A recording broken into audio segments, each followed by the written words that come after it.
The following podcast is a deep, shallow dive production. Okay, let's go. We gonna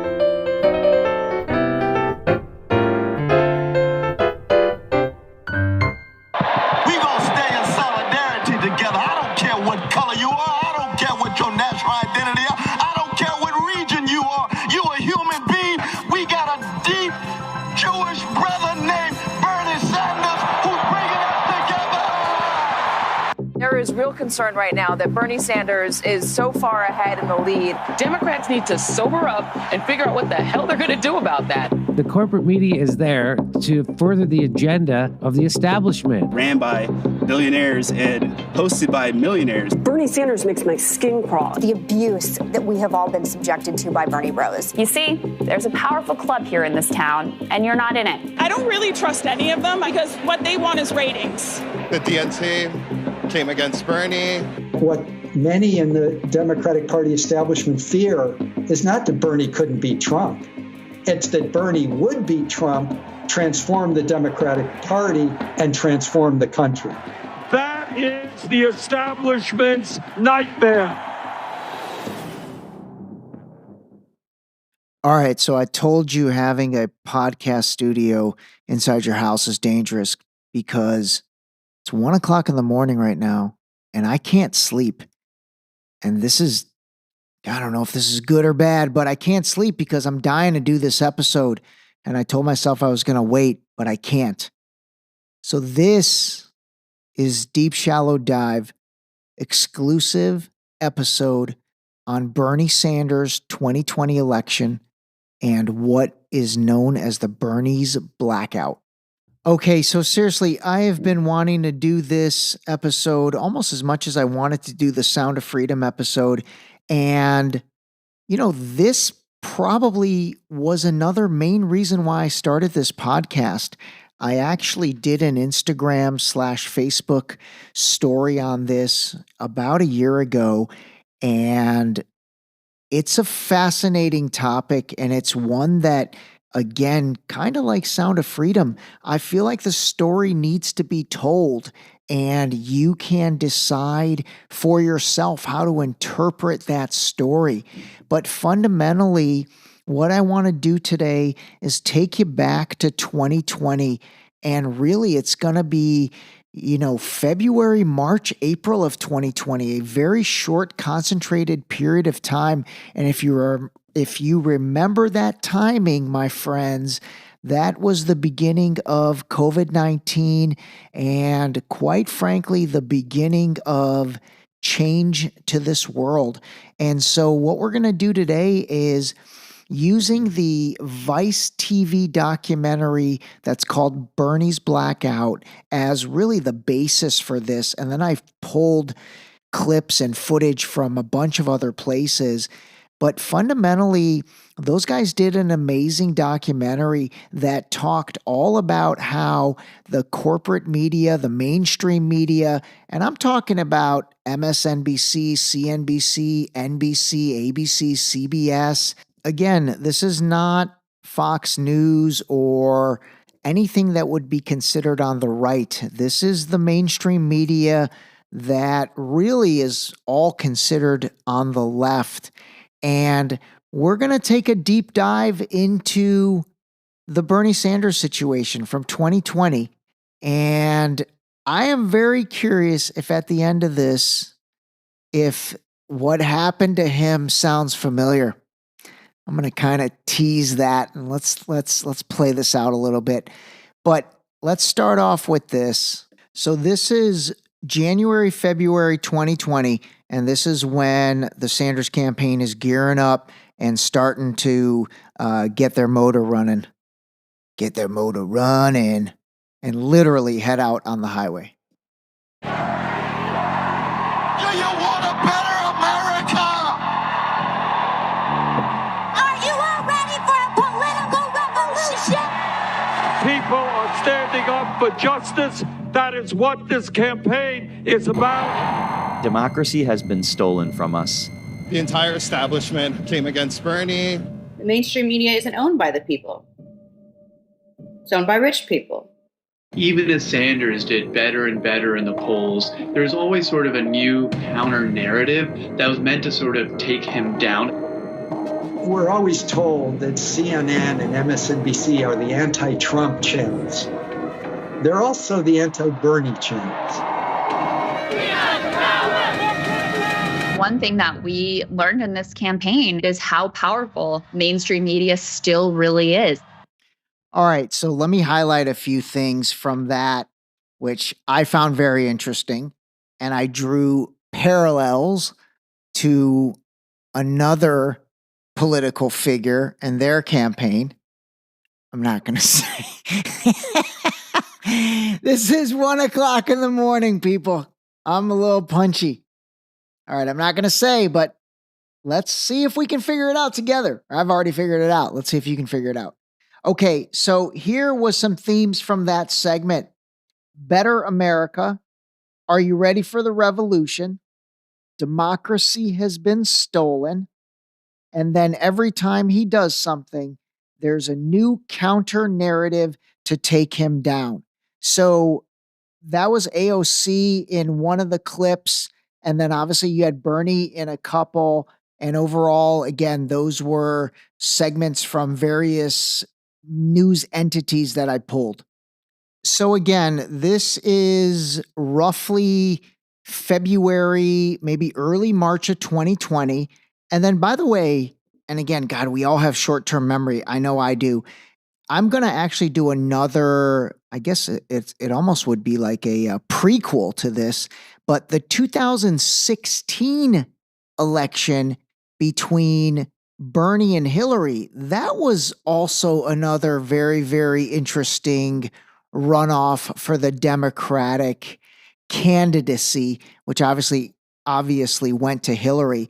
But yeah, there's going to be a prequel that goes into that. But this one, again, this focuses, the main election is the 2020 election, and the documentary is the Vice TV documentary. It's called Bernie Blackout. I'm going to put a link in the show notes or in the description so you'll be able to find it. And okay, now let's give a listen to, this is Nina Turner. So now we're getting into like March of 2020. So basically, 15, 20 days after those previous clips. And this is Nina Turner. She was Bernie Sanders' campaign manager, and she is going on a talk show to just talk about kind of what's going on to them during their campaign. The media doesn't understand it, either ignores it or dismisses it, caricatures it. Latest example, PBS, of all people, did a lengthy piece, 13 minutes long plus, on 2020 in general and did not mention Senator Sanders. Not one time. One time. I'm still waiting on an apology. How does that happen? It just, and thank you both. I mean, I want to thank Rise and thank Hill for just being fair arbiters and just laying out the truth, the whole truth, and nothing but the truth. The Bernie blackout is real. It's not a figment of our imagination. It almost seems like every morning these networks get a script that says, Blackout Bernie Sanders, even though he is polling very high. He's either number one or number two. He's been durable. He has he's gone up in the polls as of late. His fundraising prowess, all of because he would say ours, but they continue to neglect to talk about his strength. Part of that is this class dynamic. And Crystal, you talk about it all the time, that these networks are wired only to care about the upper middle class and the ultra wealthy, and they leave out the narratives of the working poor in this country. It's caste and it's class. And because the senator is connecting with both of those, see, they can't tell the same lies they told in 2016. So since we can't just make that part up, we'll just not talk about him altogether. It is wrong. And I would say that about any candidate. I don't want to see any candidate blacked out. All right, I'm about to do some serious work here. So I can't believe she said what she said, and it literally made me think of something that I've just got to dig and find and add to this. But she talked about how every morning it's almost like they get a script. Listen to it again. It almost seems like every morning these networks get a script that says Blackout Bernie Sanders. All right. So if you're friends with me on Facebook or Instagram, you may have seen me post this again, I think like 6 months ago or so. but give this a listen. This was a clip that I created from mashing together a bunch of other clips, but take a listen. This was not about Bernie Sanders, but this was in regards to another candidate. This is awesome. Controlling exactly what people think, and this is extremely dangerous to our democracy. This is extremely dangerous to our democracy. This is extremely dangerous to our democracy. This is extremely dangerous to our democracy. This is extremely dangerous to our democracy. This is extremely dangerous to our democracy. This is extremely dangerous to our democracy. This is extremely dangerous to our democracy. Okay, seriously. If you are not entertained at this point, I don't know what to tell you. But that was a clip that circulated again. It was like the same message and the same, this is extremely dangerous to our democracy, was airing across local morning, afternoon news stations across America on CBS, NBC, ABC, and Fox, actually. So, like, it was on all four, believe it or not, which makes sense if you think about I'm sorry, this is fun for me. The aforementioned other candidate and all the issues there. So that was a cohesive message being delivered by those networks. And then think back to what Nina Turner, Bernie Sanders campaign manager, said in regards to the Bernie blackout. Okay, so at this point, Bernie's in the lead, and we are into March of 2020, the beginning of March of 2020. Seriously, the timeline and all this stuff was really fast. I think it happened within a 2-week or 3-week period. But this is when the wheels on the bus did not go round and round. They started coming off. NBC News projects Bernie Sanders, the winner in Nevada. Brand new breaking news numbers. And the absolute disgust of the mainstream media. No other candidate has anything like this sort of digital brown shirt brigade. Bernie Sanders makes my skin crawl. Can you explain why you're still in the race? He saw nowhere near that level of support. Don't get your hopes up on Bernie yet. Bernie, you're full of it. Don't come here and dream of your violent overthrow of America. The abuse that we have all been subjected to by Bernie bros. Bernie bros, right? The corporate media is there to further the agenda of the establishment. Ran by billionaires and hosted by millionaires. There is real concern right now that Bernie Sanders is so far ahead in the lead. Democrats need to sober up and figure out what the hell they're going to do about that. What happens when corporate media unites against one candidate? Man, so much to unpack there. Okay, first of all, and I think the most important part of that was the CNN reporter who said, Bernie Sanders is so far in the lead. What are the Democrats going to do? That's interesting. I also thought, like, man, they're getting vitriol in their hate. Bernie Sanders makes my skin crawl, quote unquote. You're full of it, Bernie. That's from Chris Matthews on MSNBC. Or no, I'm sorry. Yeah, that is Chris Matthews. I thought that might have been Joe Scarborough, but that was Chris Matthews. And then the other thing that I found interesting was they start in on all of Bernie's fan base. You know, some call them the Bernie bros. You know, I've got several friends who are big Bernie Sanders fans, and they call themselves burners, the Bernie's burners. But again, oh my God, I have to laugh every time this happens because it's such a playbook to me.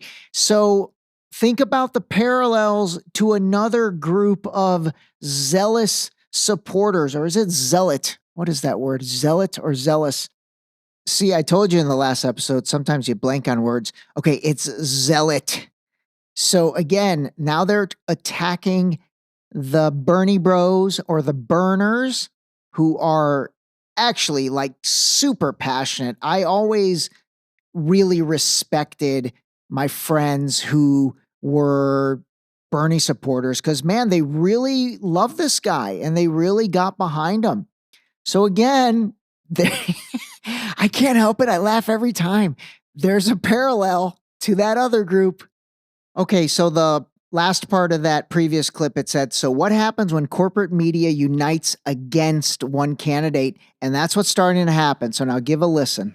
It's an example of a completely manufactured narrative. It's not to excuse, this or that terrible tweet or this or that, terrible social media posting. It's only to say that it's the rough and tumble of a campaign. And when you are exclusively trying to scandalize one campaign's situation and you're illustrating an actual attitude and bias that is not fair and is not objective. The Bernie Bro narrative dominates coverage. Can Sanders' campaign overcome this latest attempt to derail his momentum? I'm going to play for you the latest attempt because now the gloves are coming off and it's going to get bad. But this is pretty interesting. So see how this is developing. Again, we're talking about roughly 2.5 weeks now where Bernie is, decisively in the lead. Okay, now give a listen. I think this is our buddy Chris Matthews. With Bernie leading in the polls, Chris Matthews encourages the other candidates to attack the frontrunner. The Stop Sanders movement is on full display. This one feels, because of the Bloomberg factor, feels like a big moment that we can predict it's going to be a big moment. Good or bad, which way it'll go, we don't know. Does it feel like that to you? Yeah, and I hope that the candidates who have been telegraphing their punches against Sanders, Senator Sanders, are actually going to deliver them. Can Americans trust that a democratic socialist president will not give authoritarians a free pass? And that's why Russia is helping you get elected so you'll lose to him. Wait, I'm sorry. What did you say? And that's why Russia is helping you get elected so you'll lose to him. Wait a minute. One more time. And that's why Russia is helping you get elected so you'll lose to him. Russia, Russia, Russia. When all else fails, just blame Russia. Honestly, I've been stringing this story together for a few months now, but man, I did not really realize it would come together this nicely. That's insane. One of my taglines. Pointed out by my buddy. Quick shout out to Dave Carlander, Coach Carlander as he is known, who said, hey, I love when you say that's insane, but sometimes I don't really know what you're talking about is insane. So maybe elaborate on that. So the elaboration is, what's insane to me is the parallels of what happened to Bernie Sanders in 2020. I'm sorry, with that other candidate. It is insane. Are you seeing it yet? I hope you are. All right, so at this point, we're on the heels of Super Tuesday, which if you don't know, that's basically the election day when the greatest number of U.S. states hold their primary elections. So it's like ridiculously important day for each side, basically. All right, give a listen. It's 24 hours before Super Tuesday. The question remains, is there an anti-Bernie bias in the media and the Democratic Party? It's just been sort of a whiplash period for all of us following the Biden campaign. There were a lot of folks on the Biden campaign who didn't think they'd even be around for Super Tuesday. Out of the public eye, Pete and Amy fly to Dallas, Texas to meet up with Joe Biden for a scheduled rally just 24 hours before Super Tuesday. Beto joins Amy and Pete for a Biden rally. All right, real quick. So as you heard, someone from the Biden campaign said, we didn't even think we'd be here for Super Tuesday.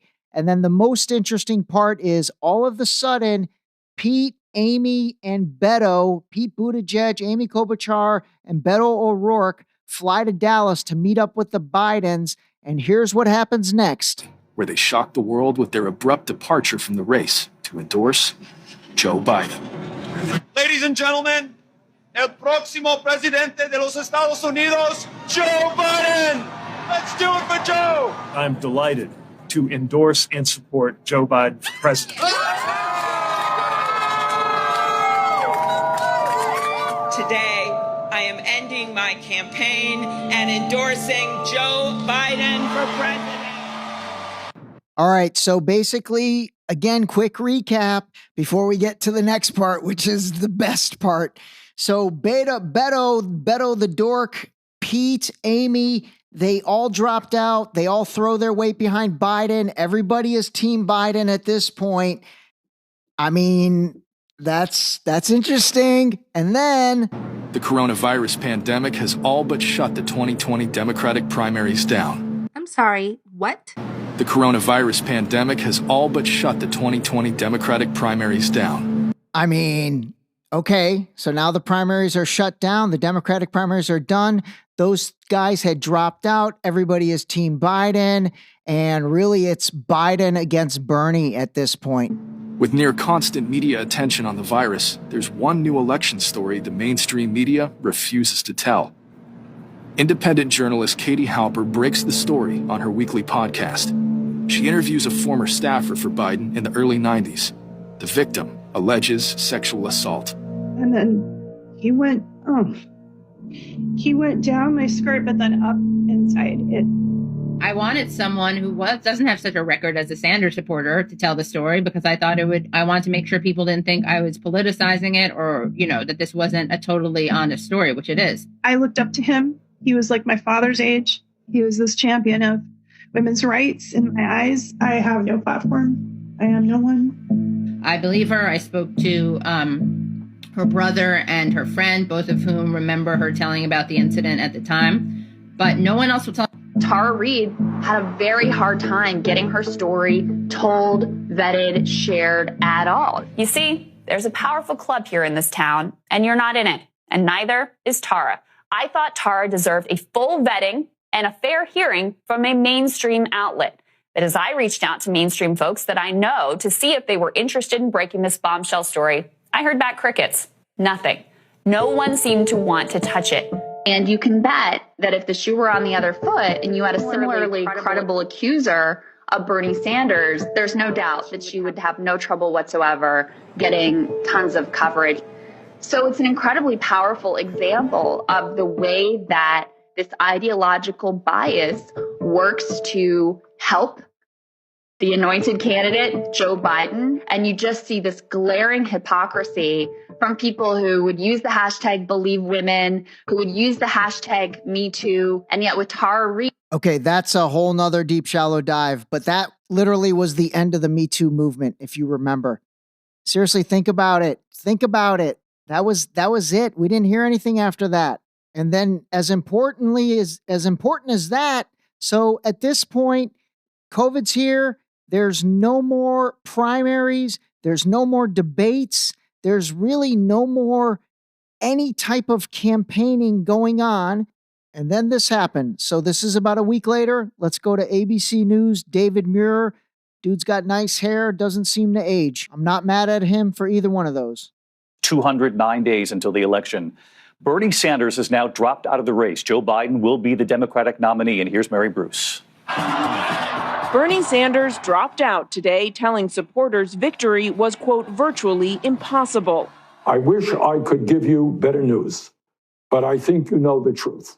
Sanders' path to the nomination had become increasingly unrealistic ever since Joe Biden's big Super Tuesday comeback. And as the coronavirus crisis grew, so did the question. This feels a little bit like it did when you didn't come out when Hillary Clinton was clearly the person folks were going for. So can you explain why you're still in the race and what this path is that you see? One of the reasons, that's not quite accurate, I worked as hard as I could for Hillary Clinton. Today, Sanders gave in. I cannot, in good conscience, continue to mount a campaign that cannot win and which would interfere with the important work required of all of us in this difficult hour. All right, I'm going to play you one more clip from Crystal Ball. She was quoted a couple times, or actually there were a couple segments with her in this episode. And then I am going to wrap it up. Man, this was a good one. There's one thing that we learned in this campaign. It is how powerful mainstream media still really is, how much sway their narrative setting has over the public discourse. Jeff Winchell performed a final analysis of the amount of coverage MSNBC gave Bernie Sanders throughout the campaign. In the early portion where he was the frontrunner, the other candidates were mentioned distinctly more. There are only two moments when Bernie received more coverage than other candidates: after his Super Tuesday loss and the day after he suspended his campaign. It's a glaring example of how the mainstream media chose to emphasize his campaign's problems and to undermine his successes. There were only 2 days that he got more mainstream media coverage than the other candidates. After his Super Tuesday loss, and then the day he suspended his campaign. All right, everybody. Wow, this ended up being my longest episode to date. Anyway, wow, that was awesome. I really enjoyed doing that. I can't believe I'm still up at this hour. It's almost 2:30 and this thing's going to go live in about an hour and a half. But you know what? I hope you enjoyed it. I hope you saw the parallels. I hope you followed the story. I hope I told it well. I think I did. I think I should get like I don't know, what should I get for this? A Nobel Peace Prize? An Oscar? An Emmy? A Pulitzer Prize? A Webby? A Streamy? What? All right. How about none of those? Anyway, remember, wow. Let's call a spade with all this stuff, all right? Talk to you soon. This episode was brought to you by Boost Liquid Vitamins. Wake up, take your Boost, start your day. Drink your vitamins, build your immune system with Boost. Available on Boost.com.